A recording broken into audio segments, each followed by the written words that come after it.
சுறுசுறுப்பான எறும்பும் சோம்பேறி வெட்டுக்கிளியும்.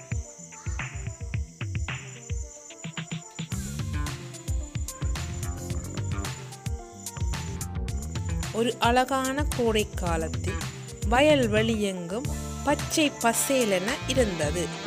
சுறுசுறுப்பான எறும்பு கோடை காலம் முழுவதும் வேலை செய்தது.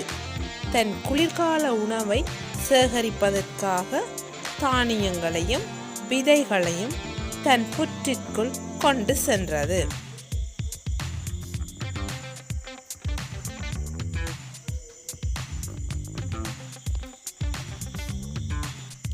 ஆனால் வெட்டுக்கிளியோ பாட்டு பாடியும் நடனம் ஆடியும் விளையாடியும் கோடை காலத்தை கழித்தது.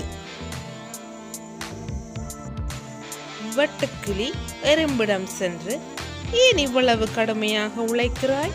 வா, என்னோடு சேர்ந்து பாட்டு பாடலாம் என கூறியது. அதற்கோ எறும்போ வியர்வையை துடைத்து கொண்டு, இல்லை வெட்டுக்கிளி, நான் கோடை காலத்திற்காக உணவை சேமிக்க வேண்டும், நீயும் அப்படித்தான் செய்ய வேண்டும் என கூறியது. ஆனால் வெட்டுக்கிளியோ, நான் அவ்வாறு செய்ய மாட்டேன் என கூறி தொடர்ந்தும் நடனமாடிக்கொண்டு இருந்தது.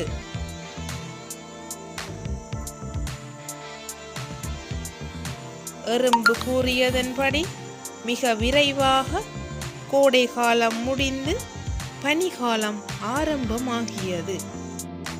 கடுமையான பனி பெய்ய தொடங்கியது. மரங்களும் செடிகளும் வெண்மையாக மாறின. வெட்டுக்கிளி குளிரில் நடுங்கியபடி பசியோடு அலைந்து திரிந்தது. வெட்டுக்கிளியால் பாட்டு பாடவோ நடனமாடவோ முடியவில்லை. வெட்டுக்கிளிக்கு எந்த ஒரு உணவும் கிடைக்கவும் இல்லை.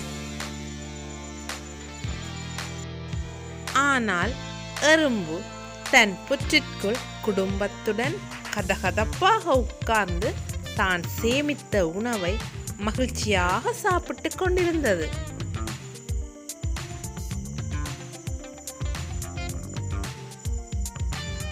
எனவே நாளையின் தேவைக்காக இன்றே நாமும் சேமிப்போம். Subscribe our channel for more videos.